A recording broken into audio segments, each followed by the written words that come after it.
एक समय में मिस्टर केडिया के पास 14 रुपया नहीं था अपने बेटे को दूध का पाउडर दिलाने के लिए, लेकिन आज मिस्टर केडिया का नेटवर्थ 800 करोड़ से ज्यादा का। सो आज इस वीडियो में हम देखेंगे मिस्टर केडिया के सक्सेस स्टोरी को एंड उनके मोस्ट इम्पोर्टेंट लेसन को। सो वीडियो के लास्ट तक बने रहिए, आपको जरूर कुछ नया सीखने को मिलेगा। 1959 में कोलकाता के एक मारवाड़ी फैमिली में मिस्टर विजय केडिया का जन्म हुआ। उनका फैमिली बिजनेस स्टॉक ब्रोकिंग का था, इसलिए बचपन से ही मिस्टर केडिया को स्टॉक मार्केट में इंटरेस्ट रहा है। मिस्टर केडिया कहते हैं, मेरा ड्रीम आर्मी में जाने का था, लेकिन शुरू से ही दादाजी और पापा स्टॉक ब्रोकिंग के बिजनेस में, इसलिए जब मैं 19 साल का हुआ तो उस समय तक मेरा भी इंटरेस्ट स्टॉक मार्केट में ज्यादा हो गया। इसलिए मिस्टर केडिया स्टॉक मार्केट को अपना पहला प्यार भी कहते हैं। मिस्टर केडिया जब 19 साल के हुए तभी उनके पिताजी का डेथ हो गया, जिसका इफेक्ट उनके पढ़ाई पर दिखा। उस समय मिस्टर केडिया 10th स्टैंडर्ड में थे और पढ़ाई अच्छे से न होने के कारण वो फेल हो गए।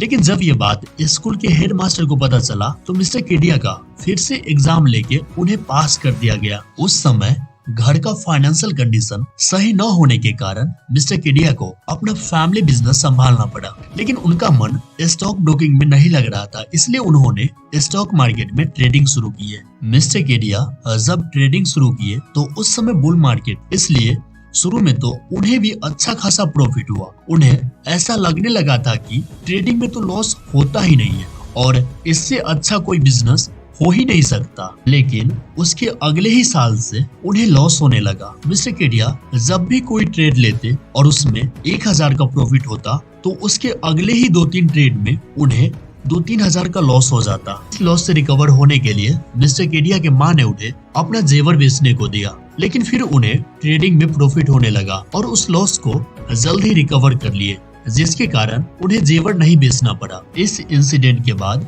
मिस्टर केडिया अब ट्रेडिंग छोड़ के टी गार्डन को रॉ मटेरियल सप्लाई करने की बिजनेस में आ गए थे। शुरू में तो उनका ये बिजनेस अच्छा चला, जिसके कारण यहाँ से उन्हें एक फिक्स इनकम होने लगा और घर का फाइनेंशियल कंडीशन धीरे धीरे सही होने लगा। लेकिन कुछ दिनों बाद उनका ये बिजनेस भी फेल हो गया। मिस्टर केडिया कहते हैं, 10-12 साल का जो अब तक का मेरा लर्निंग था, उससे मुझे ऐसा लगा अगर मुझे वेल्दी बनना है तो मुझे लॉन्ग टर्म के लिए इन्वेस्ट करना होगा। मिस्टर केडिया कहते हैं, स्टॉक मार्केट का भूत मुझ पर अब इस कदर सवार हो गया था कि मैंने ये ठान लिया था कि अगर मुझे स्टॉक मार्केट में डूबना ही है तो कोलकाता के कुआं में नहीं बल्कि मुंबई के गहरे समंदर में डूबेंगे। और इसी माइंडसेट से मिस्टर केडिया 1989 में कोलकाता से मुंबई गए। शुरू में तो उन्हें लॉन्ग टर्म इन्वेस्टमेंट के बारे में ज्यादा नॉलेज नहीं था, इसलिए उन्हें काफी प्रॉब्लम हुआ और उस समय लॉन्ग टर्म इन्वेस्टमेंट के बारे में कहीं ज्यादा इंफॉर्मेशन भी अवेलेबल नहीं था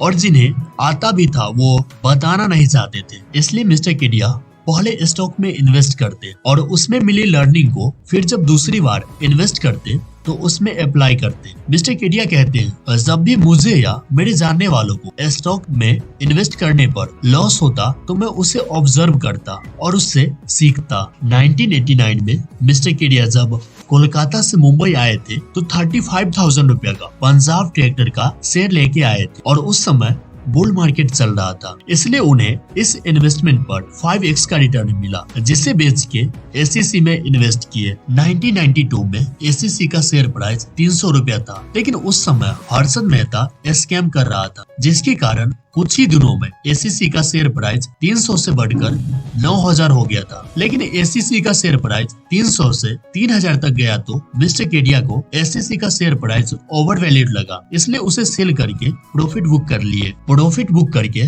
मिस्टर केडिया ने उस समय मुंबई में एक अपार्टमेंट लिए और कोलकाता से अपने फैमिली को मुंबई बुला लिए। अपार्टमेंट बाय करके जो पैसा बचा उसे दूसरे कंपनी में इन्वेस्ट कर दिए, लेकिन उसी समय हर्षद मेहता स्कैम पकड़ा गया, जिसके कारण उनके द्वारा किए गए बैड मैनेजमेंट कंपनी में इन्वेस्ट से उन्हें काफी लॉस हुआ। केडिया कहते हैं, तभी जाके मुझे एहसास हुआ कि गुड मैनेजमेंट कंपनी में इन्वेस्ट करना कितना जरूरी है। मिस्टर केडिया कहते हैं, अगर कोई कंपनी अभी अच्छा परफॉर्म नहीं कर रही है और उस कंपनी का मैनेजमेंट अच्छे हाथों में है तो वो कंपनी फ्यूचर में जरूर अच्छा परफॉर्म करेगी। मिस्टर केडिया एक बार इसे एक एग्जाम्पल से बताए थे। मान लो पॉइंट ए आपका करेंट लोकेशन है और पॉइंट बी आपका डेस्टिनेशन है। वहाँ पहुँचने के लिए आप किसी स्पोर्ट कार से भी जाते हो और रोड भी सही है, लेकिन ड्राइवर को गाड़ी ड्राइव ही करने नहीं आता तो आप अपने डेस्टिनेशन तक कभी नहीं पहुंचोगे। लेकिन अगर आपके पास अल्टो है और रोड भी सही है और ड्राइवर को गाड़ी ड्राइव भी करने आता है तो आप थोड़ा लेट ही सही, लेकिन आप अपने डेस्टिनेशन पर जरूर पहुंचोगे। तो यहाँ पर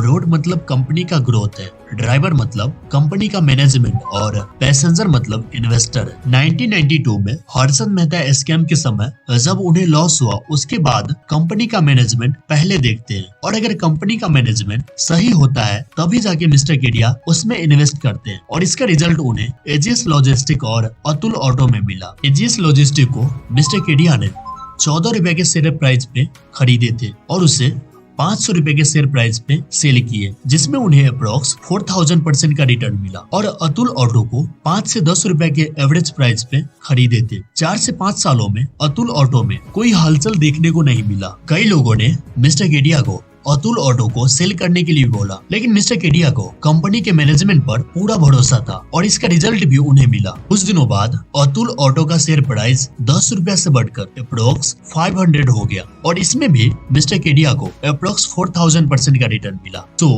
ये है मिस्टर केडिया की सक्सेस स्टोरी। अब हम मिस्टर केडिया के मोस्ट इम्पोर्टेंट लेसन को देखो। मिस्टर केडिया कहते हैं अगर आपको स्टॉक मार्केट में आना है आपके अंदर ये 3 चीज होना चाहिए, नॉलेज, करेज और पेशेंस। मिस्टर केडिया कहते हैं अगर आपके पास कंपनी क्या करती है उसका नॉलेज नहीं है तो पहले आप कंपनी क्या करती है उसका नॉलेज लीजिए, और आपको पता है कंपनी क्या करती है और उसका मैनेजमेंट सही है तो अपना करेज दिखाइए और उसमें इन्वेस्ट कीजिए और पेशेंस के साथ उसे होल्ड करके रखिए। मिस्टर केडिया अतुल ऑटो में अपना पेशेंस नहीं दिखाते तो उन्हें उस स्टॉक से 4000% का रिटर्न नहीं मिलता। लेसन नंबर 2, मिस्टर केडिया कहते हैं स्टॉक मार्केट को लॉन्ग टर्म इन्वेस्टमेंट के नजरिए से देखना चाहिए। एक समय में मिस्टर केडिया के पास 14 रुपया नहीं था अपने बेटे को दूध का पाउडर दिलाने के लिए, और जब मिस्टर केडिया को स्टॉक मार्केट में काफी प्रॉफिट हुआ तो मिल्क पाउडर बनाने वाली कंपनी को खरीद के अपने वाइफ को गिफ्ट किए। सो आई होप इस वीडियो से मैं आपके नॉलेज को इम्प्रूव करने में